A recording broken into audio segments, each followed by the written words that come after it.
ねえ、進路がちょっとずれるだけで荒れる場所まで変わるのって怖くない？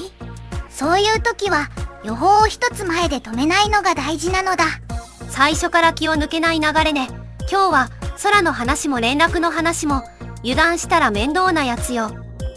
台風9号はこれから北寄りに曲がる見込みなのだ。そこが大きいのよ。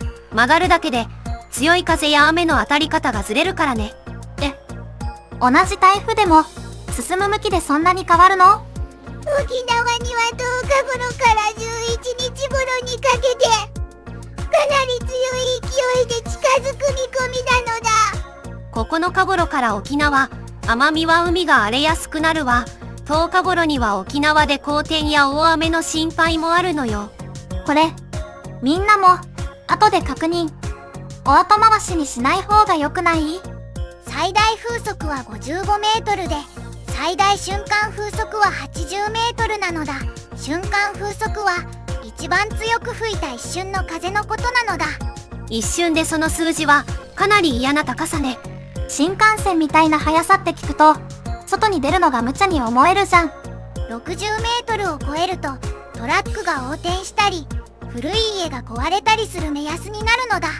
昔にも沖縄で80メートル前後の風が観測されて住宅に被害が広がったことがあるのよ。前にそういうことがあるなら今回は早めに準備した方が安心だよね。防災アプリや台風マップも見ながら動くのが大事なのだ。次は KDDI のメールシステムで情報が漏れた話なのだ。それはかなり嫌ね。普段見えないところが壊れると被害が大きくなるから困るわ。メールって毎日使うから止まるだけでも地味にきついじゃん。調べた結果およそ1200万人分のアドレスが漏洩してかなりの人でパスワードも確認されたのだ。原因は他社製ソフトの脆弱性だったのよね。そこ隙間みたいに入り込まれやすい場所のことよ。じゃあ鍵をかけてるつもりでもドアの横に穴があった感じか。しかも不正アクセスは5月16日から始まっていたのだ。見つかるまで時間がかかったのだ。見つけるのが遅れるとその間に何が取られたかわからなくなるのが怖いわ。自分のパスワード使い回してないか今見たくならない？使い回しがあると別の場所にも試されやすくなるのだ。今は6社でパスワードを無効化する作業が進んでいて数日以内に終わる見通しよ。一回全部付け替えるみたいな感じだよね。手間はあるけどその方が安心じゃん。 KDDI も AI を使いながらソフトに問題がないか細かく見るって言っているのだ。こういうのは会社側の対策と使う側の注意両方いるわね。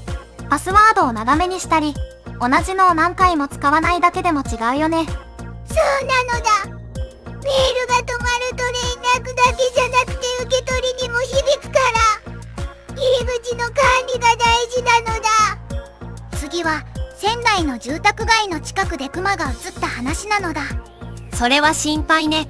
人の生活に近い場所だと余計に落ち着かないわ。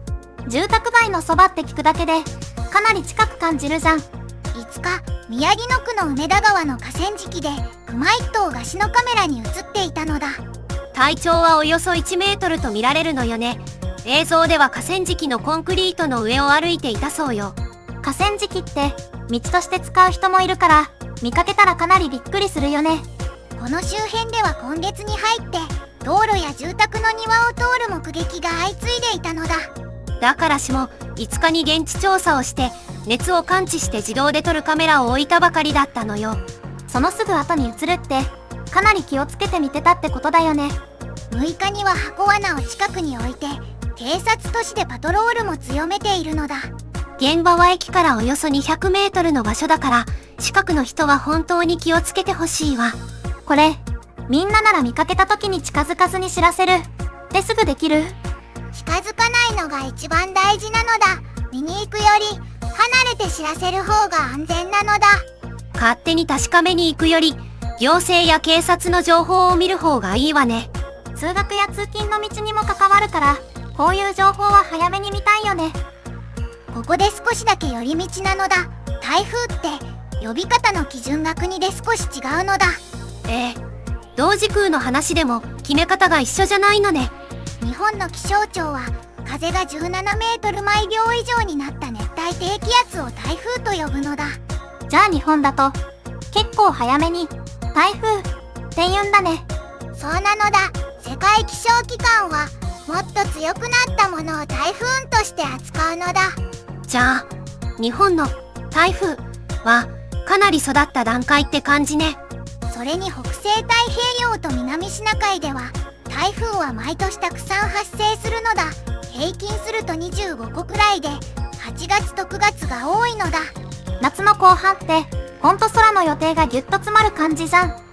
今日は風も情報漏洩もクマもどれも油断できない話だったわね。概要欄のリンクも見ておくと安心だよ。チャンネル登録してくれたらあーし嬉しいさん。次回も気になる話を一緒に見てほしいのだ。じゃあまた次回ね。